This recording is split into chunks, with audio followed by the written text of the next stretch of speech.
বাঙালি কিন্তু শুক্তো পছন্দ করেন না এমন মানুষ হয়তো খুব কমই আছেন।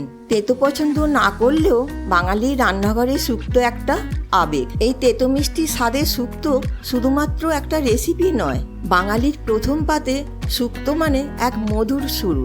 আজকের ভিডিওতে দেখাবো কিভাবে একদম সহজভাবে কম মশলায় ঘরোয়া স্বাদে বানিয়ে নিতে পারেন একেবারে মায়ের হাতের মতন স্বাদযুক্ত নিরামিষ শুক্তো। তাহলে শুরু করা যাক আজকে শুদ্ধ স্বাদের রান্না, আমাদের প্রিয় শুক্তো।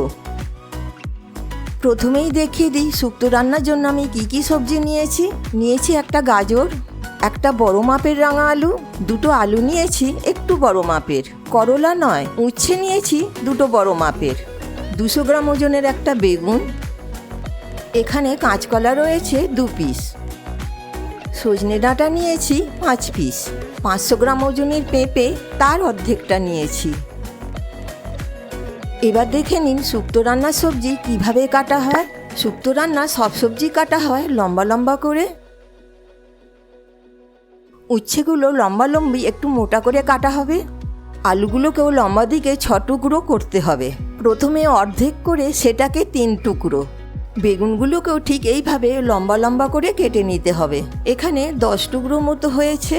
পেঁপেটাকেও একটু মোটা রেখে লম্বা কাটতে হবে। ডাঁটা 2 থেকে 2.5 ইঞ্চি করে কেটেছি। রাঙা আলুকে প্রথমে 3 টুকরো করে লম্বা কেটেছি।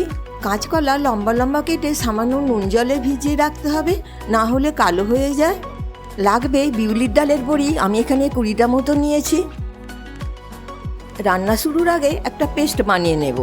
তার জন্য নিচ্ছি 1 চামচ কালো সর্ষে, সাদা সর্ষে 1 চামচ, পোস্ত দিচ্ছি 2 চামচ। এবার অল্প জল দিয়ে ভালো করে পেস্ট করে নিতে হবে।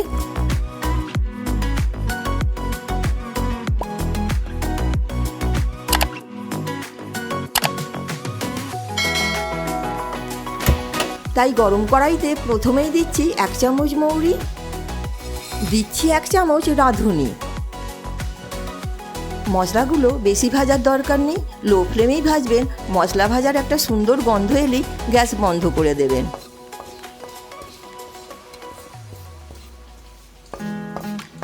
ভাজা মশলাগুলো গুঁড়ো করে নেওয়া হয়ে গেছে।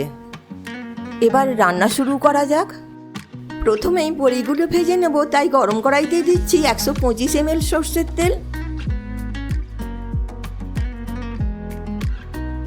তেল মোটামুটি গরম হয়ে গেলেই দিয়ে দেব বড়িগুলো লো ফ্লেমে ভাজবেন, আর বড়িগুলোতে অল্প লালচে ভাব এলেই তেল থেকে তুলে নেবেন।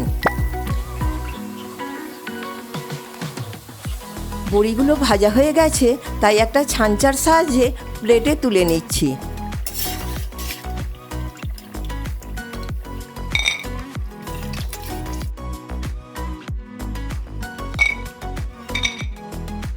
সবজির মধ্যে প্রথমেই ভেজে নেব উচ্ছে, তাই কাটা উচ্ছেগুলো বড়ি ভাজার তেলেই দিয়ে দিলাম। মিডিয়াম ফ্লেমে উচ্ছেগুলোকে হালকা লালচে করে ভেজে নিতে হবে, খুব কড়া করে ভাজার প্রয়োজন নেই। উচ্ছেগুলো ভাজা হয়ে গেছে, তাই এইগুলোকেও একটা পাত্রে তুলে নিচ্ছি।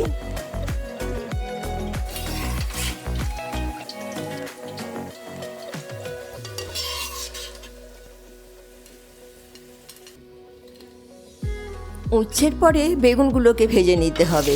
বেগুনগুলো বেশিক্ষণ ভাজার প্রয়োজন নেই, অল্প লালচে ভাব এলেই তুলে নেবেন। বেশি ভাজলে বেগুন নরম হয়ে যেতে পারে। বেগুনগুলোতে হালকা লালচে ভাব চলে এসেছে, তাই উচ্ছের এক সাইডে তুলে রাখছি।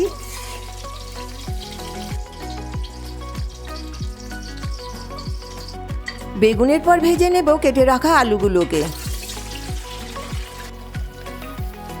আলুগুলোকেও বেগুন বা উচ্ছের মতন হালকা লালচে করেই ভাজতে হবে।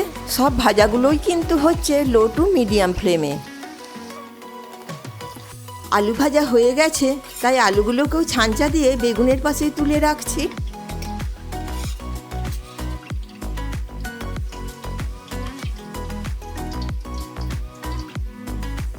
এবার একই তেলে ফোড়নের জন্য দিয়ে দেব 5 ফোড়ন, সঙ্গে দিতে হবে 2টো তেজপাতা। ফোড়নগুলো সামান্য একটু নেড়ে নেব। এবার প্রথমেই দিচ্ছি কেটে রাখা কাঁচকলা। কাঁচকলাগুলো খুব বেশি ভাজবেন না, মোটামুটি 30 থেকে 40 সেকেন্ড ভাজলেই হবে। কাঁচকলা ভাজা হয়ে গেছে, তাই কড়াইতে দিয়ে দিচ্ছি রাঙা আলুগুলো।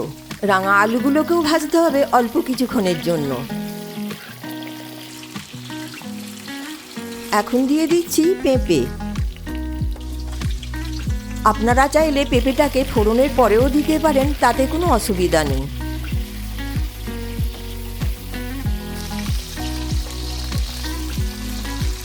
দিয়ে দিচ্ছি গাজর আর দিলাম সজনে ডাঁটাগুলো। মোটামুটি 10-15 সেকেন্ড একটু নেড়ে নিলেই হবে।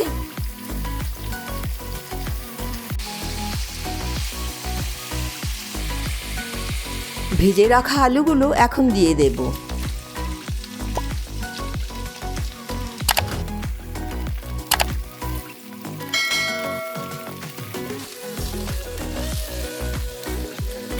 এখন দিচ্ছি 1 চামচ আদা বাটা।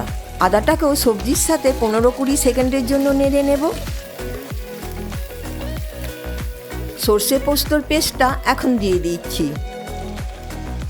এবার এই বাটা মশলাটা সবজিগুলোর সাথে ভালোভাবে মিশিয়ে নেব। খুব বেশি কষানোর প্রয়োজন নেই, যেহেতু সর্ষে আছে তাই তিতো হয়ে যেতে পারে। মশলার বাটি ধোয়া জলটা দিয়ে দিলাম। এই সামান্য জল দিলে মশলাটা ধরেও যাবে না আর সর্ষেটা তিতোও হবে না।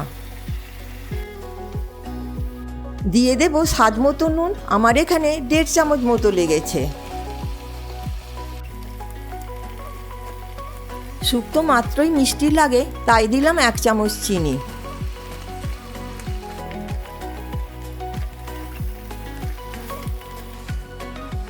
যেহেতু শুক্তোটা আমি পুরোটাই দুধ দিয়ে করব, তাই দিয়ে দিলাম 700 ml গরুর দুধ। আপনারা চাইলে দুধ আর জল মিশিয়েও করতে পারেন, তবে শুধু দুধ দিলে গ্রেভির ঘনত্বটা খুব ভালো হয় আর টেস্টটাও খুব ভালো হয়। এবার মিনিট 5 ফোটার জন্য ঢাকা দিয়ে দিলাম।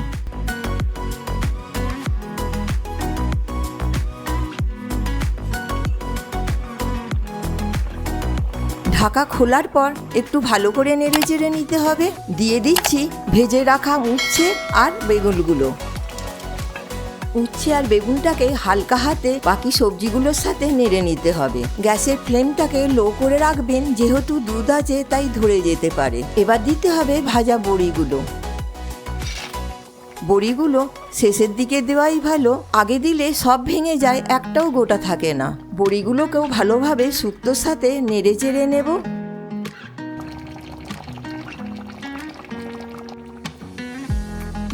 এই সময় দিয়ে দিতে হবে রাঁধুনি আর মৌরির গুঁড়োটা।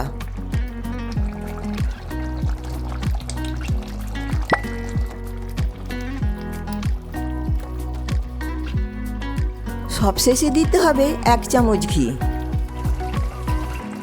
ঘিটাকে শুক্তোর সাথে খুব ভালো করে মিশিয়ে নিতে হবে।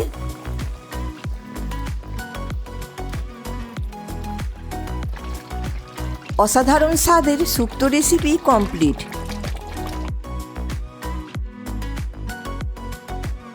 আজকের ভিডিওটা কেমন লাগলো অবশ্যই কমেন্ট করে জানাবেন। ভিডিওটা ভালো লাগলে একটা লাইক আর শেয়ার করে দেবেন। এই রকম বিভিন্ন রেসিপির ভিডিও দেখতে চ্যানেলটাকে সাবস্ক্রাইব করে দেবেন। দেখা হবে নতুন কোনো ভিডিওতে। ভালো থাকুন, সুস্থ থাকুন। সম্পূর্ণ ভিডিওটা দেখার জন্য অনেক অনেক ধন্যবাদ।